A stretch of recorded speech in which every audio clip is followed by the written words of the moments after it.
नमस्कार, स्वागत है आप सभी का। आप देख रहे हैं जी बिहार झारखंड और मैं हूं आपके साथ राहुल सन्ना। तो झारखंड विधानसभा चुनाव के दूसरे और अंतिम चरण के चुनाव के लिए आज 38 विधानसभा सीटों में वोटिंग होगी। आखिरी चरण में कोयलांचल की 16 सीटें और कोल्हान की 18 सीटें भी शामिल हैं। 38 सीटों में से 28 सीटों पर एनडीए और INDIA गठबंधन के बीच सीधा मुकाबला है, जबकि 10 सीटें ऐसी है जहां पर त्रिकोणीय मुकाबला माना जा रहा है। अंतिम चरण में कई दिग्गजों के किस्मत का फैसला होना है। इनमें हेमंत सोरेन, कल्पना सोरेन, बाबूलाल मरांडी, अमर बावरी, सुदेश महतो, बसंत सोरेन, लुइस मरांडी और सीता सोरेन जैसे बड़े नाम शामिल हैं।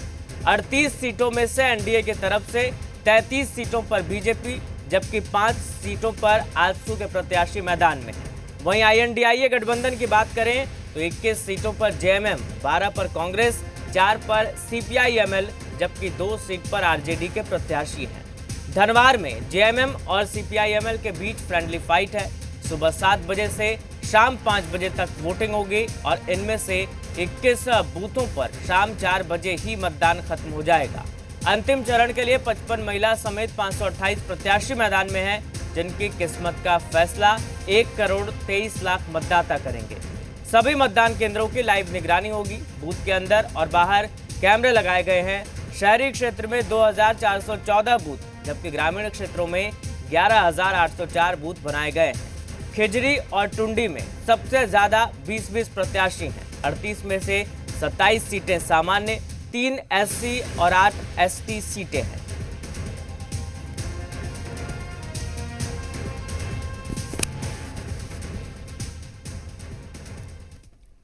और हमारे साथ हमारे सहयोगी चंदन जुड़ गए हमारे साथ लाइव देवघर से। चंदन, क्या तैयारी है वोटिंग को लेकर, चूंकि आज अंतिम चरण के लिए वोट डाले जाने हैं और अब से कुछ ही देर में वोटिंग की प्रक्रिया शुरू हो जाएगी।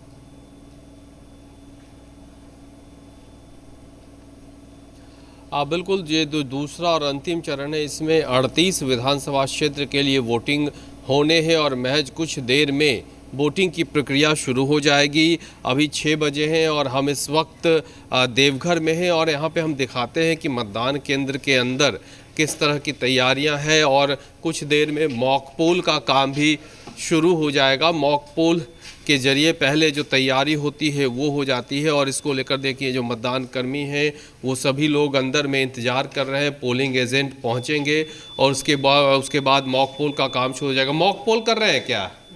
अच्छा, मॉक पोल कर रहे हैं आप लोग। पोलिंग एजेंट नहीं पहुंचे हैं? पोल अभी तक नहीं पहुंचे? नहीं सर, नहीं पहुंचा अभी तक। क्या नियम रहता है कि अगर पोलिंग एजेंट नहीं भी पहुंचते हैं तो मतदान कर्मी मॉक पोल की प्रक्रिया शुरू? 15 मिनट इंतजार करते हैं, उसके बाद अगर नहीं आता है तो हम लोग पोलिंग चालू कर देते हैं। बिल्कुल, ऐसा निर्वाचन आयोग का गाइडलाइन है कि जो पोलिंग एजेंट का 15 मिनट तक इंतज़ार किया जाता है और 15 मिनट में अगर 15 मिनट तक अगर पोलिंग एजेंट नहीं पहुंचते हैं तो मॉक पोल की प्रक्रिया जो है शुरू कर दी जाती है। ये बताइए, मॉक पोल में मैक्सिमम कितने वोट करते हैं आप लोग? 50 वोट सर। 50 वोट करते हैं और पोलिंग 7 बजे से शुरू होगा। हाँ सर। क्या गाइडलाइन आप लोगों को यहाँ पे मिला है इस बार इलेक्शन कमीशन की तरफ से? ऐसे सब सारा व्यवस्था है सर, कोई दिक्कत नहीं है हम लोग का यहाँ कुल कितने बूथ हैं इसमें? इसमें 3 बूथ है सर। 3 बूथ हैं? 4 बूथ है। देखिए, सभी लोग ये लोग जो पोलिंग पार्टी है, मतदान कर्मी हैं, वो सभी लोग मौजूद हैं और इलेक्शन कमीशन के गाइडलाइन के अनुसार मॉक पोल की प्रक्रिया शुरू कर दी गई है। 6 बजने के साथ ही मॉक पोल का काम शुरू कर दिया गया है। मॉक पोल के जरिए पहले ये सुनिश्चित कर लिया जाता है कि EVM मशीन में कहीं कोई त्रुटि नहीं है, किसी तरह की कोई बाधा वोटिंग के दौरान नहीं आएगी। और देखिए, कंट्रोल पैनल यूनिट पे बटन दबाने के बाद EVM मशीन पे जो मतदान कर्मी होते हैं वो बटन दबाते हैं और इस तरह से मॉक पोल की प्रक्रिया चलती है और कमोबेश 50 वोट मॉक पोल के जरिए किया जाता है। इससे ये सुनिश्चित हो जाता है कि कहीं कोई खामी, कहीं कोई दिक्कत नहीं है। ये जो मॉक पोल का यही उद्देश्य होता है कि कहीं EVM में कोई गड़बड़ी नहीं है, कोई खामी नहीं। हाँ सर, यही उद्देश्य होता है इसका। लगातार EVM बटन दबाकर 50 तक ये सुनिश्चित करते हैं आप लोग कि कहीं कोई दिक्कत नहीं है। जी हाँ जी। तो ये देखिए, मॉक पोल का काम यहाँ चल रहा है। मतदान केंद्र पे हम इस वक्त देवघर में हैं और यहाँ पे जो मतदान केंद्र है, मतदान केंद्र के अंदर 6 बजने के साथ ही पोलिंग पार्टी, जो मतदान कर्मी होते हैं, मतदान से जुड़े लोग होते हैं, जो पूरी टीम होती है, वो मतदान प्रक्रिया में जुड़ जाती है और मॉक पोल के ज़रिए पहले जो पहला चरण होता है वो शुरू होता है। आप लोग मॉक पोल का काम कर रहे हैं? जी सर। ये क्या है? ये कंट्रोल यूनिट है। यहाँ से बटन दबाने के बाद वोटर वहाँ जाते हैं, फिर वहाँ से अपना जो भी प्रत्याशी है उनको वो अपना वोट कास्ट करते हैं। पहले कंट्रोल यूनिट पे आप बटन दबाएंगे तभी वोटर दबा सकते हैं। यस सर, पहले हम लोग दबाएंगे, उसके बाद वहाँ पे वो फंक्शन स्टार्ट हो जाएगा। आप लोगों को क्या दिशा निर्देश है शांतिपूर्ण चुनाव को लेकर? जो भी वोटर आए कतार में, बस यही है कि वोटर को दिक्कत नहीं होना चाहिए, वो एक कतारबद्ध तरीके से आए और एक एक करके अपना वोट कास्ट करें और फिर इस महापर्व के मतलब इस महापर्व में भाग लें। हाँ बिल्कुल। देखिए जो मतदान कर्मी हैं सभी लोग यहाँ पे मौजूद हैं। यहाँ देखिए मतदाता पर्ची जो है वो बनाने का भी काम चल रहा है। ये क्या मतदाता पर्ची है? मतदाता पर्ची है। ये क्या करते हैं आप लोग? इसको जारी करना है, वोटर को देना है। ये वोटर को आप देंगे? जी, यहीं से मिलेगा? ये यहीं से मिलेगा पूरा अपना वो। देखिए तो लगातार यहाँ पे मतदान केंद्र पे वोटिंग प्रक्रिया से पहले की जो तैयारी है वो सुनिश्चित की जा रही है, पूरी की जा रही है। पूरे टीम जो है वो अपने कार्यों में जुड़ी हुई है यहाँ पे। हालांकि अभी तक किसी भी दल के जो पोलिंग एजेंट है वो नहीं पहुँचे हैं। आमतौर पर ये गाइडलाइन होता है कि जो पोलिंग एजेंट हैं वो समय से मतदान केंद्र पे पहुँच जाएं ताकि जो मतदान कर्मी हैं वो पोलिंग एजेंट की मौजूदगी में मॉक पोल का काम करें यहाँ पे। लेकिन फ़िलहाल कोई भी पोलिंग एजेंट नहीं, किसी पार्टी का पोलिंग एजेंट नहीं पहुँचा। नहीं सर, अभी तक तो नहीं पहुँचे।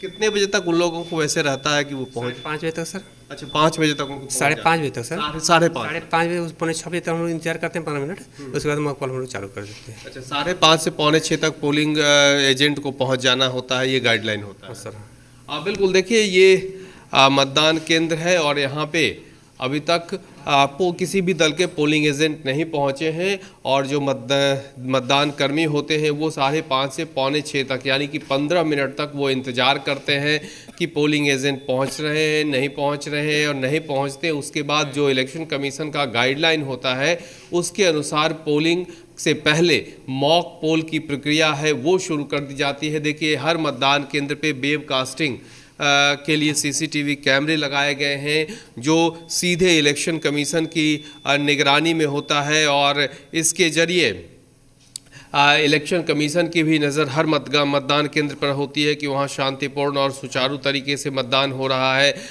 इस वेबकास्टिंग के ज़रिए किस तरह से नज़र रखती है इलेक्शन कमीशन? कैसे? सीसीटीवी जो कैमरे लगाए जाते हैं वेबकास्टिंग के जरिए इलेक्शन कमीशन की नज़र होती है। हाँ सर, हाँ। हर मतदान केंद्र पे? हर मतदान केंद्र पर इस बार सुविधा दिया गया है। देखिए हर मतदान केंद्र पे सीसीटीवी कैमरे लगाए जाते हैं इलेक्शन कमीशन की तरफ से, जो वेबकास्टिंग के ज़रिए सीधे इलेक्शन कमीशन की नज़र होती है। और फिलहाल आप देख रहे हैं कि ये जो मतदान केंद्र है यहाँ पे अभी कोई भी मतदान कर्मी नहीं पहुँचे हैं और इस तरह से लगातार मतदान की प्रक्रिया शुरू हो रही है। और कुल मिलाकर अगर हम देखें तो यहाँ पे दूसरा मतदान केंद्र देखिए इधर है, यहाँ पे भी मॉक पोल का काम चल रहा है और यहाँ जो मतदान कर्मी हैं वो सभी लोग अपनी तैयारियों में लगे हुए हैं और यहाँ पे भी मॉक पोल का काम चल रहा है। मॉक पोल की जो प्रक्रिया, सर आप लोग मॉक पोल के काम में लगे हुए हैं? मॉक पोल हो गया है सर, अब मिलान कर रहे हैं पर्चे को। कितना मॉक पोल आप लोग कर लिए? 50 मॉक पोल के हैं प्रत्येक कर लिए। पोलिंग एजेंट पहुंचे कि नहीं? नहीं, पोलिंग एजेंट तो अभी तक नहीं पहुंचे हैं। यहाँ भी नहीं, इस मतदान केंद्र पे भी नहीं पहुंचे। मतदान केंद्र संख्या कितना? 210 है सर। 210 मतदान केंद्र है। कुल पोलिंग वोटर एजेंट किसी भी पार्टी का 1326 यानी कि 210। देखिए बिल्कुल ये गाइडलाइन होता है कि पोलिंग एजेंट की मौजूदगी में ही मॉक पोल की प्रक्रिया शुरू कराई जाती है और ये भी गाइडलाइन होता है कि अगर पोलिंग एजेंट नहीं पहुंचते हैं तो जो मतदान कर्मी हैं वो अपने काम में लगे रहते हैं। 15 मिनट तक वो इंतजार करते हैं कि पोलिंग एजेंट पहुंच जाए तो उनकी मौजूदगी में मॉक पोल का काम शुरू हो। अगर वो नहीं पहुंचते हैं तो फिर जो गाइडलाइन होता है इलेक्शन कमीशन का उसके अनुसार ये लोग अपनी तैयारी के अनुरूप काम करते हैं, मॉक पोल करते हैं और ठीक 7 बजे से वोटिंग की प्रक्रिया शुरू हो जाएगी। 7 बजे से यहाँ पे वोटिंग 7 बजे से 5 बजे तक है। और इसको लेकर क्या गाइडलाइन रहता है कि कैसे मतदान सुचारू रूप से करवाना है आप लोगों को? क्रमबद्ध होकर मैंने प्रशासन के द्वारा, समझे, एक महिला एक जेंट्स कतारबद्ध होकर शांतिपूर्ण तरीके से मतदान करवाने का काम यहाँ पे होगा। 7 बजे से वोटिंग की प्रक्रिया शुरू होगी। उससे पहले मॉक पोल के ज़रिए ये सुनिश्चित करते हैं तमाम मतदान कर्मी कि कहीं किसी तरह की कोई बाधा, कोई दिक्कत नहीं है, किसी तरह से कोई परेशानी नहीं है। और इसको लेकर मॉक पोल के दौरान पोलिंग एजेंट की भी भूमिका होती है, लेकिन फ़िलहाल यहाँ पोलिंग एजेंट नहीं पहुँचे। ऐसे में मतदान कर्मी अपने गाइडलाइन के अनुसार मॉक पोल की प्रक्रिया को पूरा कर चुके हैं। उसके बाद मॉक पोल की प्रक्रिया करने के बाद फिर तमाम वोटों का उसी के हिसाब से मिलान करते हैं और इसके बाद प्रक्रिया दुरुस्त हो जाती है और फिर 7 बजे से वोटिंग की प्रक्रिया शुरू होती है। बिल्कुल कामरान, देवघर जिले में 3 विधानसभा सीटों की अगर बात करें, जो 3 चंदन माफ कीजिएगा, तो 3 जो विधानसभा सीटें हैं, कैसी फाइट है इन 3 सीटों पर?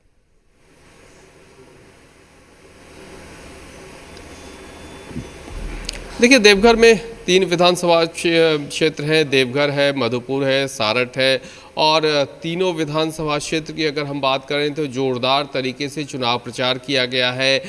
जो खास करके आमना सामना का ही मुकाबला यहाँ पे है इंडिया अलायंस और एनडीए के बीच, और दोनों दल के प्रत्याशियों ने और जो उनके समर्थकों ने अपने तरीके से पुरजोर कोशिश की है और बेहद रोचक और दिलचस्प मुकाबला देखने को मिल रहा है। नेताओं ने, उम्मीदवारों ने अपना काम कर दिया है और अब जो वोटर्स हैं, मतदाता हैं, उनकी बारी है। 7 बजे से वोटिंग की प्रक्रिया शुरू होगी और जो मुकाबला अब तक दिख रहा है उस मुकाबले के अनुरूप वोटर्स किसके किस्मत का फैसला करते हैं वो ईवीएम में कैद हो जाएगा। ठीक है चंदन, बोकारो से हमारे साथ कामरान भी जुड़ गए, हमारे सहयोगी। कामरान, कहाँ